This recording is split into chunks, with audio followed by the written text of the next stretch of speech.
Paulo escreveu na sua carta a Timóteo, na primeira, no capítulo 3, ele diz essa palavra assim: fiel é a palavra.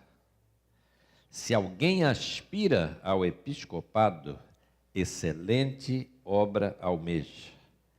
É necessário, portanto, que o bispo seja irrepreensível, esposo de uma só mulher, temperante, sóbrio, modesto, hospitaleiro, apto para ensinar, não dado ao vinho, não violento, porém cordato, inimigo de contendas, não avarento, e que governe bem a sua própria casa, criando os filhos sob disciplina, com todo respeito. Porque se alguém não sabe governar a própria casa, como cuidará da igreja de Deus?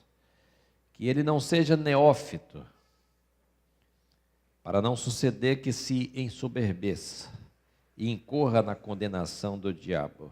Pelo contrário, é necessário que ele tenha bom testemunho dos de fora, a fim de não cair no opróbrio e no laço do diabo. Semelhantemente, quanto a diáconos, é necessário que sejam respeitáveis, de uma só palavra, não inclinados a muito vinho, não cobiçosos de sórdida ganância, conservando o mistério da fé com a consciência limpa.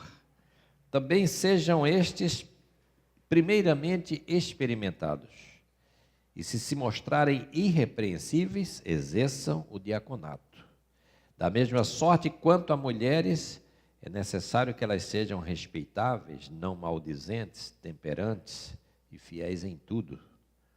O diácono seja marido de uma só mulher, e governe bem seus filhos e sua própria casa, pois os que desempenharem bem o diaconato alcançam para si mesmos justa preeminência e muita intrepidez na fé em Jesus Cristo. Nesse texto aqui, muito conhecido de Paulo, sempre lido, ele atende às exigências para o ministério de um modo geral. Ele fala aqui episcopado, episcopo, para os bispos, que tinham na igreja primitiva, naquela igreja do primeiro século, a igreja paulina, né, que parece, né, que aqui são termos intercambiáveis, quer dizer, o episcopo e o presbítero exerciam as mesmas funções. Não tinha naquele tempo ainda essa distinção de níveis, né, de hierarquia. Não havia isso dentro da igreja primitiva. Não era assim o episcopo, o bispo, o pastor, presbítero, diácono, os fiéis. Não havia essa, pelo menos não encontramos isso dentro do Novo Testamento. Não há essa hierarquização. A hierarquização é um processo que vai acontecer muito posteriormente, muito depois. Então, aquilo que Paulo diz aqui para esses líderes, ele diz de um modo geral e atende a todos aqueles que se colocaram à disposição para servir o Senhor. Primeiro, como pastores, né? E esse termo pastor, como nós falamos hoje, é um termo muito raro no Novo Testamento. É o termo poimen, né? Quase não encontramos, apenas 4 vezes esse termo. Daí vem o nome poimênica, aquilo que sai da boca do pastor. Algumas denominações usam o termo para pregação e fala assim, a poimênica. A gente desconhece esse termo, né? Mas é um termo, quer dizer, pegando a palavra grega e dando uma expressão em português, na nossa língua. Mas sim, os bispos, os presbíteros e os diáconos. Essa função foi estabelecida. Nós abrimos o livro de Atos e vemos a instituição dos diáconos, que não era uma função para ser oficiais da igreja, mas para ajudar os 12, para ajudar no trabalho, que não era um trabalho de assistencialismo, mas era para cuidar das pessoas, para cuidar de homens e mulheres, porque estavam dando atenção só naquele momento, a crítica era essa, apenas aqueles que eram da circuncisão, e estava deixando o pessoal que estava se convertendo, os da incircuncisão, ou os gentios, deixando cada um do seu jeito, a sua maneira. E aí eles resolvem o seguinte, os 12, vamos cuidar daquilo que nós temos que cuidar e vamos agregar pessoas para que elas possam nos ajudar nessa tarefa e para que elas possam também nos ajudar a cuidar das pessoas, a atender, a se preocupar, a ministrar também para as pessoas. Então, assim, nós, oficiais da igreja, e o pastor se inclui também, nós precisamos gostar de gente, precisamos gostar das pessoas. Não podemos ser pessoas assim que se isolam, né? Que não, eu vou ficar só na minha. Para ser oficial, a gente precisa se abrir para o outro. Para ser crente, a gente precisa se abrir para o outro. Para ser da igreja, né? Para amar, porque o amor, enfim, é isso. Né? Amar é dar-se, é doar-se. Paulo diz assim aos romanos, não devemos dever nada a ninguém, a não ser, a única coisa que a gente não vai pagar nunca é o amor. No amor, a gente está sempre devendo. Nunca você vai poder dizer assim, ou eu dizer assim, eu amo o Carlos, ou eu amo a Madalena, eu amo suficiente, chega, basta, basta isso, já está demais até. A gente não pode dizer isso. Porque na medida que eu me dou em amor, mas a Bíblia diz assim, mas a gente está sempre devendo. Sempre devendo. Então, isso aqui é fato, né? Essa dívida de amor, essa dívida, ela existe. E essa dívida, e não se preocupe, porque a gente não vai pagar. Deus amou o mundo de tal maneira que deu o seu filho. Aí a gente diz assim, qual o tamanho do amor de Deus? É imensurável. Não se mede. Não tem tamanho. Não tem como medir. Então, Dalvinha, você era para estar sentado ali também. Você é diaconisa.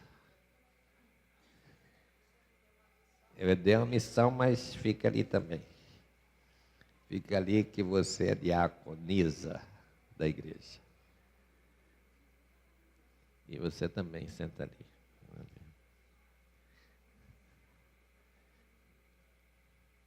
E Elba também é diaconisa.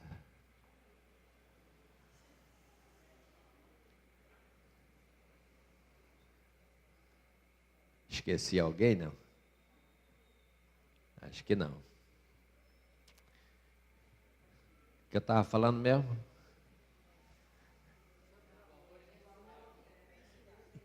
Que o amor o amor de Deus é imensurável. Esse amor não se mede. Esse amor não tem tamanho, né? Então, na verdade, é isso que nós precisamos praticar e viver e experimentar. E aí, Paulo diz assim, e nós como líderes precisamos estar cheios do Espírito Santo, e estar cheio do Espírito Santo é no nosso ministério. Ele vai dizer em Gálatas capítulo 5, que é preciso viver esse fruto do Espírito na nossa vida de líderes, e esse fruto do Espírito é amor, alegria, paz, longanimidade, benignidade, bondade, mansidão, fidelidade, domínio próprio. Às vezes, bem que a gente dá vontade de sair né, do domínio próprio. Né? Às vezes, uma pessoa pode nos tirar do sério, como a gente diz, ou querer nos tirar do sério. Aí a gente, Deus, me dá graça aqui, paciência, para a gente contar até 100 né? E a gente precisa fazer isso. Eu digo sempre o seguinte, irmãos, às vezes em ordenação de pastores, a gente vai pregar, digo, olha, você precisa aprender a engolir sapo. O negócio desce, mas a gente, sabe, não deixa a pessoa lhe tirar do sério. Entende? Esse domínio nós, como líderes da igreja, como presbíteros, diáconos, diaconisa, a gente precisa ter. Agora, como é que vamos conseguir isso? Cheios do Espírito Santo. Que cheio do Espírito Santo, a gente vai praticar essas coisas. Entende? Porque tem a obra do Espírito e a obra que não é do Espírito. Paulo fala das duas. Mas a obra do Espírito é essa aqui. Ou seja, alguém cheio do Espírito, ele vai viver essas experiências aqui. Vai se dominar, vai ser manso, calma, irmão, tenha paciência. Ah, mas isso não está assim, isso não está certo. Calma, nós vamos ver isso aí. Vamos tentar resolver esse problema. Entende? É assim. Isso funciona na igreja, isso funciona numa empresa, isso funciona. Imagina uma pessoa que trabalha ele recebe essa orientação. Olha, o cliente sempre tem razão. Hein? Então você preste atenção, que o cliente sempre tem razão. Não é você que... Então, se a coisa esquentar demais, chama o supervisor, é ou não é? Vocês trabalham aí, sabem disso. Chama o supervisor. Se você acha que não consegue resolver, chama teu chefe aí, teu supervisor. Entende? Mas vamos tentar resolver os problemas. Nós estamos aqui para resolver os problemas. Essa é a nossa função. E às vezes eu digo também para algum diácono, algum oficial, olha, o membro reclamou, o membro da igreja, ele tem razão, vamos resolver isso. Mas isso não é muito. Deixa, entende? Deixa, vamos conversar com ele. Mas em princípio, deixa que ele tem razão. Então, irmãos, nós precisamos então pedir o quê? Misericórdia de Deus para exercer a nossa função. Deus, me dá paz, me dá graça, me sustenta, me abençoa. Às vezes a gente fica estressado mesmo, eu sei. Às vezes eu sei que a gente não suporta, não é? Mas é preciso superar as crises, superar os problemas. Então nós somos fracos mesmo, somos fracos. E precisamos dessa graça de Deus. Os vendavais vêm na igreja, na nossa vida, no ministério, vêm os vendavais, vêm as dificuldades, quer desanimar a gente. Eu sei que às vezes vocês estão um pouco desanimados e pensam que eu também às vezes também não. Entende? Mas é servindo a Deus na fraqueza, e aí quando sentir o peso demais, faça aquela oração de Lucas 17, versículo 5, quando eles oraram, dizendo assim, Senhor, aumenta a nossa fé. Aumenta a nossa fé para que a gente possa aguentar, suportar essa dificuldade. Então, irmãos, esses presbíteros e diáconos estão presentes desde o início da igreja. E eu creio também que diaconisas também. Há igrejas que dizem assim, não temos diaconisas, eu conheço pastores que dizem isso, porque na Bíblia não tem esse nome diaconisa. Ora, mas quando você pega Romanos 16, versículo 1, Romanos 16, versículo 1, Paulo diz assim, aquelas pessoas lá de Roma, ele está mandando uma saudação para os crentes de Roma. Aí, capítulo 16, versículo 1, ele diz assim, recomendo-vos a nossa irmã Febe. que está servindo a igreja em Cencreia. As traduções botam assim, servindo. No original é diaconia. Ou seja, era uma diaconisa da igreja de Cencreia, a irmã Febe. Entende? Os fundamentalistas se arrepiam quando a gente fala isso. Entende? Pode, mulher, não pode. É só diácono. Entende? Mas está lá. Né? Eu penso que na igreja de Filipe, a igreja de Filipe foi uma igreja que foi fundada por mulheres. Sabe onde essa igreja foi fundada? Na beira do rio. Atos vai falar no capítulo 16, no versículo 13, que tinha umas mulheres lavadeiras. Vocês sabem que antigamente as mulheres lavavam roupa na beira do rio. Certamente ninguém aqui fez isso, mas minha mãe lavou muita roupa na beira do rio. Quem lavou roupa na beira do rio? Edinalva. Você lavou roupa na beira do rio? Madalena lavou roupa na beira do rio. Olha aí. Eu pensando que não tinha mais ninguém, que já tinha passado esse tempo. Mas olha aí. O pessoal lavava roupa na beira do rio. Minha mãe ia para a beira do rio e eu, criança, acompanhava, ficava brincando. Gostava quando ela ia lavar roupa. Claro que era um trabalho duro.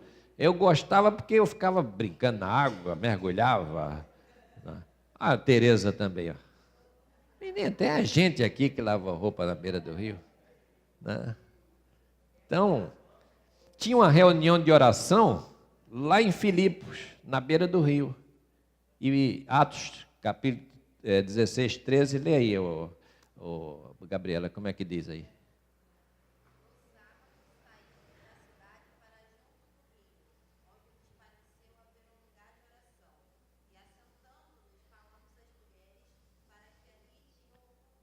Então, Paulo foi a Filipe, as mulheres lavadeiras disseram assim, Paulo, você podia falar para nós lá na beira do rio?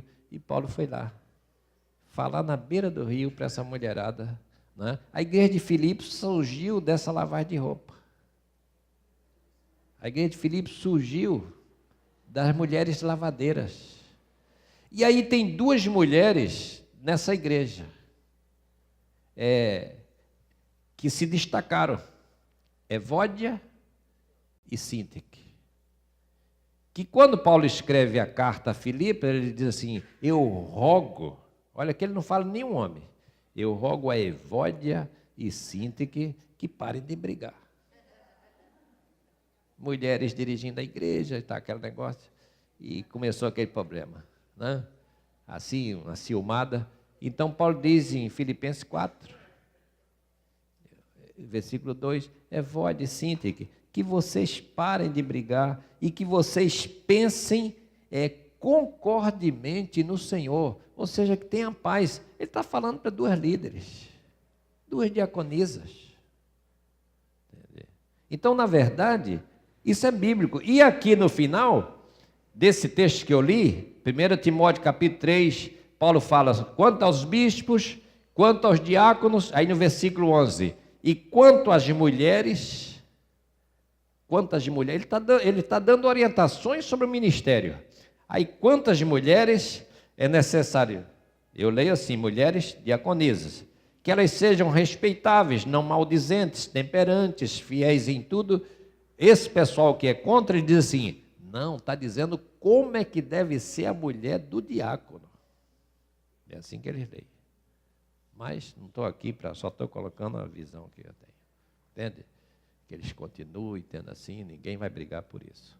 Não é? Mas está lá o trabalho diaconal masculino e feminino. Então, meus irmãos, minhas amadas irmãs, eu quero nessa manhã parabenizar a cada um de vocês por terem sido chamados, convocados e terem aceito o desafio. Tá? Vocês ouviram ontem aqui à noite a palavra de um homem que foi chamado, mas não aceitou o desafio. Né? Foi a pregação do pastor Neilio ontem aqui. Foi chamado, mas desobedeceu. Se vocês estão aí sentados nesse banco, é que vocês foram chamados e aceitaram o desafio. Então, o Senhor quer usar vocês na sua obra. O Senhor quer usar vocês nas suas funções. Então, a nossa oração e o nosso pedido é que Deus possa usar cada um de vocês nesse ministério, seja presbiteral, seja diaconal, que Ele possa usar cada um de vocês com alegria e com o temor do Senhor em cada coração. Então, que a bênção de Deus esteja sobre as suas vidas, que o Senhor abençoe a cada um de vocês. Amém.